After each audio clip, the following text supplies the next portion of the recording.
keep it too long. Can you start off with an apology, which is probably the wrong thing to do. I'm trying to stop smoking, and I was here early this morning, and I'm not sure that I put my Nicorette patch on, my wife's HRT patch on, so if my voice suddenly raised, please forgive me. I think I've been asked along today because we were fortunate to win the Local Chronicle Award for Economic Development last year, and what I want to do in this presentation is to quite simply run through what I think made us win that award and what we're doing in Wirral. I'm picking on some of Alex's earlier points as well.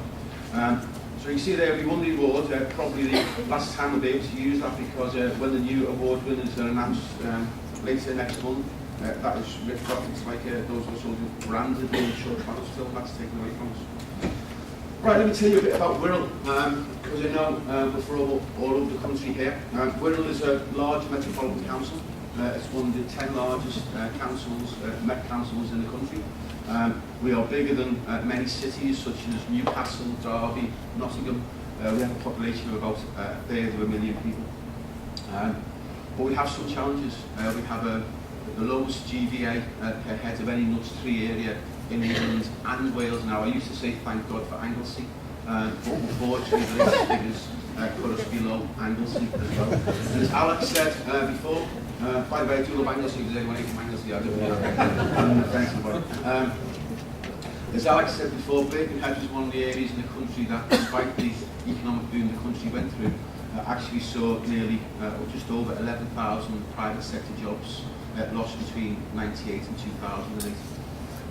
Saw us with a dependency on public sector employment, which meant that 39% of all the jobs in Wirral were in the public sector. Obviously, given the financial challenges the public sector faces now, we knew we were going to be entering a very difficult period. We have high rates of unemployment, I'll talk about that more in a moment, and low job density. We have 57 jobs for every 100 people in Wirral.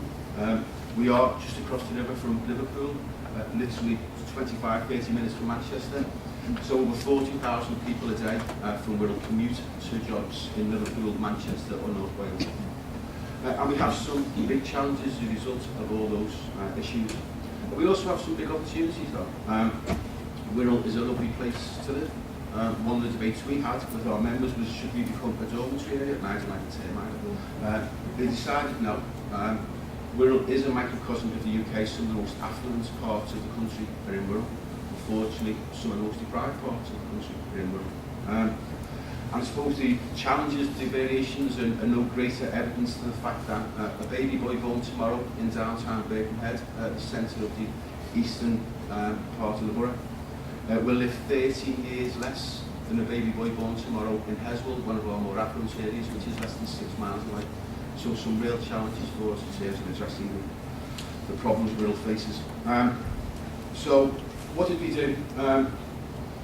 Well, we developed our investment strategy, and it's a very focused strategy for addressing the challenges, but also, very importantly, for the specific opportunities in Wirral. I agree, billions and billions of pounds have been spent on skills. Unfortunately, in my previous life, I was one of the ones that spent that money and would argue wasted it. Money has previously not been an issue for Wirral. We were part of the first Objective 1 area in 1996. We've had literally billions and billions and billions of pounds. Yet we were 11,000 jobs less at the end of 2008, and still some inbred, very long-standing problems. So we decided to develop a new approach, and we devised something called our investment strategy. This was at the time of the recession just kicking in. We wanted to see, because reports were saying how bad we were going to be affected by it. We wanted to see what we could do to address the issues that we knew we were going to face, and importantly, support the opportunities that we knew would arise over the period. So we focused on 3 areas: places, business, and people. And we decided that this just wasn't a local authority issue, this was a Wirral PLC issue. So we engaged with the private sector, and we got the chairman of Peel to sit on the board. We got one of the directors of General Motors to sit on the board. We got the chief executive of Camel Air, the historic shipbuilder and fabricator, to sit on the board, and also the site director of one of the Unilever factories in Wirral. Unilever was actually, we say, born in Wirral, started at Port Sunlight over 100 years ago. We have both a research and development site on 6 globally that employs over 800 PhDs, and we have a manufacturing site that employs over 1,200 people, so all very key employers. So we started places. This is a map of our inland dock system in Wirral, which has now got a planning permission. You can see there the largest regeneration scheme planning permission in the UK. So how did we do that, and what's that going to give us? This is the River Mersey there, and the other side you can see is Liverpool, so we are literally a dead end. We are a peninsula. Again, following what the Minister was saying before, we set up a dedicated support team. This planning application literally arrived in 2 minibuses, 2 white vans brought this. It was absolutely huge. You can imagine 18 million square feet in an area that was not in the then still existing RSS priority area in terms of town centre designation. Some real challenges for us in terms of getting it through the planning system. Fortunately, and again I'll talk about it later on, what we did have is total political support. Obviously, we have political issues in Wirral, but they are absolutely agreed as one, as parties, in terms of needing to improve our economy. Occasionally different roads, we might want to go down, but they all want to get to the same place. So it was important we had full political support for this, and we did. After about 9 months of wading through it, getting comments from the statutory constituencies, working with some of our colleagues in the Merseyside area. Merseyside's never been good at working together, generally gets in the way of each other. We had some interesting discussions. Unfortunately, we had no objections whatsoever to this scheme. So our members approved it. Unfortunately, the Secretary of State decided not to call it in. So this is over £5 billion of private sector investment. All of the land is in single ownership. Create 27,000 jobs, you see there. It will take over 30 years. There aren't enough cranes available to build it out any quicker, unfortunately. But again, this is owned by a company called Peel Holdings, who are a multinational, very successful company, but even they are not touched by the recession. We managed to secure enterprise zone status. We were one of the 4 that the Chancellor announced in his budget speech. And we worked hard with colleagues in Treasury and CLG to get that in. So obviously as part of that, we can have business rates discounts worth up to 275,000. We're very pleased that we've also got an area of the enterprise zone designated for an enhanced capital allowance scheme. I'll talk about that a bit later on, but we want to go 2 in the north of England that actually got that designation. This is us in China signing a sister city agreement with our sister city of Taishan in the Jiangsu province. Why have I put this up?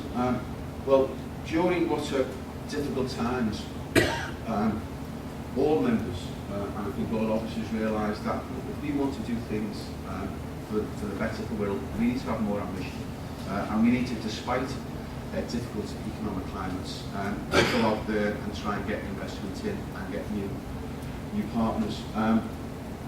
And again, that was interesting politically at the outset. You can imagine in the middle of a recession, members and leaders flying off to China. But now, all 3 leaders have been to China, and I think, in fact, it is starting to reap rewards. So we've got links with China, India and Korea. Only in October of last year, literally dragged an Indian businessman back on the plane with me, who now owns 2 companies in Wirral. So that works. In terms of China, we have one of the proposals we have is an international trade centre, which will be the first of its kind in Britain. It's a place where businesses from all across the world, rather than buyers having to fly out to Shanghai or Brazil or India to test and sample goods, businesses from all across the world will have a presence in Wirral. It's a £2.5 million square foot development. And I'm very pleased to say that that is actually half funded by a Chinese company as a result of ours and Peter's work out in China. That money is actually secured. And what was really nice is the agreement was signed in May of last year in the state guest house in Beijing, which is apparently we're not allowed to go into, but we did. with a lot of significant national Chinese politicians giving their blessing to the deal.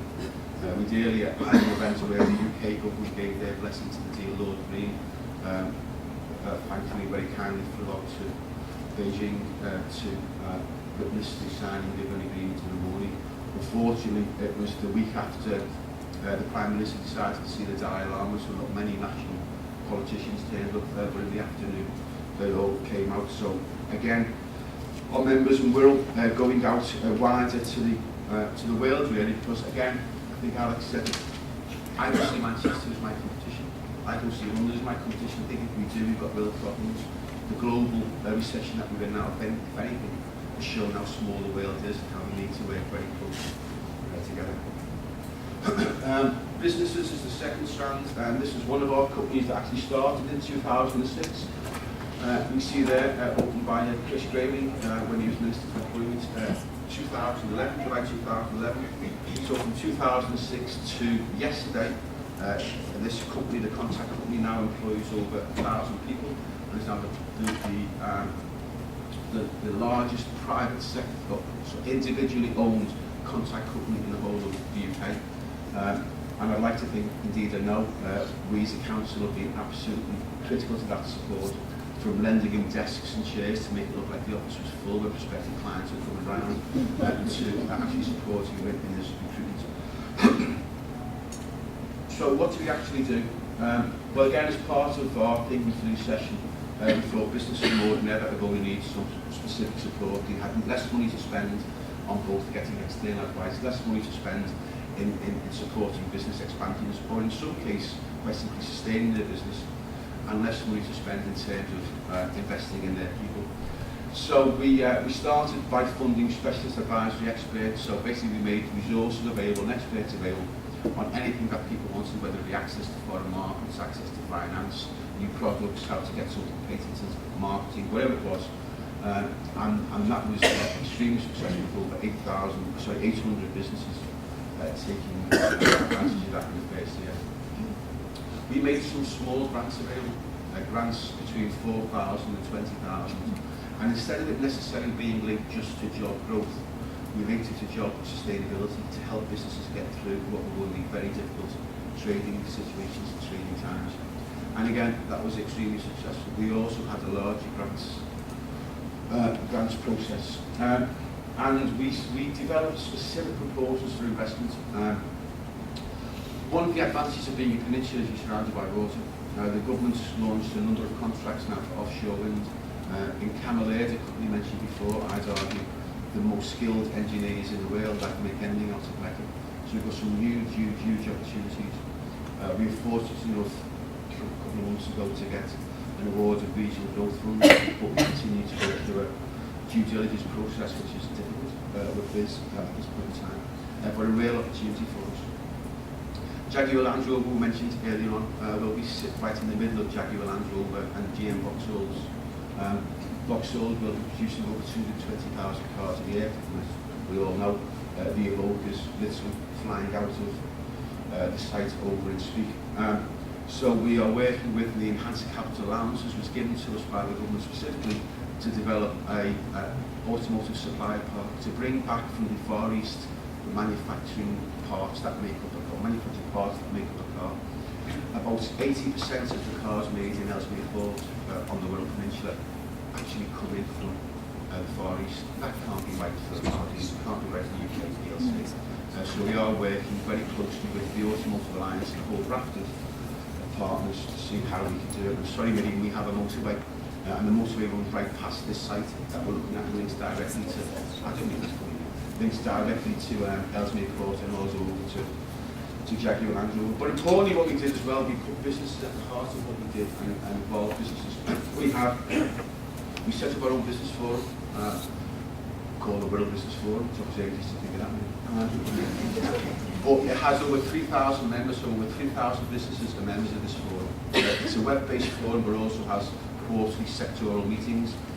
All the sectors are chaired by the private sector, vice-chaired by the private sector. It allows us to talk to them in a moment to get their views on consultations, to get their views on things we're looking at doing as a council, and being absolutely instrumental in supporting greater business-to-business employees and the growth in that. And through those interventions, you see we've actually created or safeguarded over 800 jobs so far this year. But all those are important, but they're only important, to be honest with you, in my view, if you create jobs. This is about creating new employment opportunities. That's the Tranmere Rovers mascot. I don't know his name. I can guarantee it's not me, and people ask me to read it. But we talked about skills before. These are apprentices to actually work in Camelaird. We did introduce an apprenticeship scheme where we funded the employer, not a training provider or the individual, we funded the employer to take on a young person. And I think that was important because we wanted the employers to be able to drive, dictate and see through the training requirements that they needed to see. So we funded over 313 to be exact, apprenticeship places, many in manufacturing, that have again gone to support the growth in the businesses. We funded 313, but we saw an 82% increase in apprentice placements because one of the things we tried to do was to have a buy one, get one free. We fund one if that employer paid for one themselves, so we saw a significant increase in the number of employees. We also decided to invest in the people in terms of trying to engage them. Again, you can imagine given some of our deprivation that a lot of people don't engage in the mainstream activities, so we work with the voluntary sector and they work together to develop a scheme that was called Reach Out, which basically literally knocks on doors to engage people, holds their hand through support, and I'm very pleased to say that has been extremely successful in placing over 1,000 people in work per year, over and above what we achieved through jobs as opposed to other people. But we also did think of a £60 million redevelopment down in one of our seaside towns near Brighton, and we decided to organise a jobs fair to get people access to those 800 jobs that we created. And I'm pleased over 4,000 people attended that jobs fair, which shows that if you create the employment opportunities, people are more than happy. And in fact, in some cases, it's desperate to access them. And again, just through looking at our own procurement processes, we were able to create 60 employment and training jobs for people in Wirral. So what's all that given to us? See the apprenticeship starts 82% faster than the Liverpool City, 82%, which is faster than the Liverpool City region, North West and England increase. The lowest rate of GSA claims now, some of you might think 3.9% is a high rate. Believe me, it's a significant reduction for Wirral and for many parts of the North West. I never thought I'd say Wirral now has a lower rate of unemployment than the North West average, but we actually do. Youth unemployment has fallen by 1.3%, still far too high, and one of the things that people look at mental honestly. But again, that's fallen faster than the region and national decreases. 11-12 business growth figures show that we grew our business base by 3.8%. Still need to do a lot more, but that's higher than the regional and national averages for 11-12. And our GVA, we're after Angus, grew by 1.6%. Now again, we need to grow this significantly. But 1.6% was higher than the North West average, so at least we are catching up in a small way, still a long way to go. And I think this slide typifies best. It's Financial Times, that wonderful institution, said in September 2010, Middlesbrough, Plymouth and Wirral topped the danger list. This is the usual for the session. With high levels of public sector employment combined with low levels of economic resilience. I and my members commented, God knows how many times, to press inquiries about that. And then that wonderful institution, better institution, the Telegraph, said in September 2011, so 12 months later, Birkenhead on the Wirral boasts the highest concentration of fast-growing firms in the UK. And I absolutely believe, in fact, I know, because we've never considered, that some of the interventions we undertook in that 12-month period absolutely impacted those different headlines 12 months later. So that's it. Thank you very much for your comment.